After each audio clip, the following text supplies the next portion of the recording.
Hi, we're continuing with our discussion about investment products. This is Chapter 9 of the Canadian Securities course for equity securities. We're talking about transactions. That is how you can buy and sell securities. In this chapter, we're going to be talking about different ways of buying and selling equities or shares or stocks. Two main strategies that we'll discuss in more detail. One is to use a long strategy. It means you buy a stock when the price is low, and then you will sell it when the price increases. That's the normal way most people buy and sell stocks, and that's called a long strategy. You can use this strategy either using your own money, which is um, called cash, and otherwise you could also use a margin account. In the case of the margin account, you will get a loan from the company and you use your own money also. So that is called to buying it on margin with a long strategy. The second one is to use a short strategy. The short strategy is, in this situation, you sell the shares at a higher price and then you buy back the shares when the price is lower. And you can only use this strategy with margin. You cannot do it with cash. So this is the second strategy that we will talk about. And there are many different types of orders, which we will also talk about in this chapter. So this buying on margin, obviously, so you're going to think about if a person is using a margin long strategy, they are predicting the price will go up. If they're using a short strategy on margin, it means they're predicting that the price will go down for the stock or for the share. So it depends on the purpose, the person's objective, what is their objective, and what do they think where the stock price is going to go. And based on that, the investor will use one of these strategies. So under margin, we have long strategy and we have short strategy under margin. And if it is a long strategy, it could be cash or it could be margin. And under short strategy, it's going to be only margin. So what's the advantages, disadvantages of each? In the long strategy, you are expecting the price to go up, and if it goes down, obviously you'll lose money. And the short, there's a risk. It's more riskier because the price of the stock may go up a lot, may go up significantly, and you can lose more money on a short selling than on the margin, on the long, sorry, because the price can go up indefinitely. Let's take a look at this example. Why do people use these margin options? Why would you want to borrow money from the investment company and invest it? So let's take a look at this example. An investor believes that the stock will increase from $25 to $30 per share. So the investor has got $2,500 to invest, let's suppose.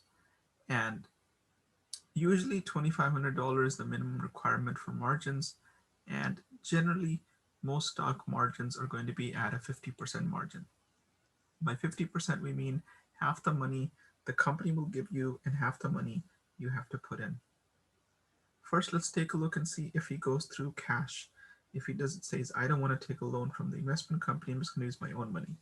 So that's fine. They buy the shares. So $30 times 100 shares, that's $3,000. And $25 times 100 shares, that's $2,500. So they invested, so they bought 100 shares with the $25, and now it went up to $3,000. So the return, this is a yield calculation or return on investment. You are going to think, how much money do I make? If you sell the shares when the price is $30, you made $500, right? 3,000 minus 2,500. So the $500 is here at the top. That is our profit that we got.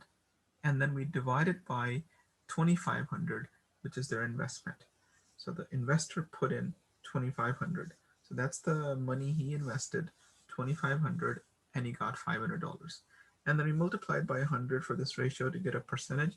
It means the investor actually made 20% on their investment. So that's pretty good in terms of the cash account. Let's take a look and see if they had used leverage. If they use leverage, they can open up a margin account.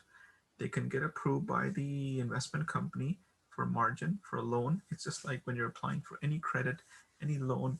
If you're applying for a credit card or for a line of credit for a mortgage, the company is going to check your credit history, and they will have certain other requirements.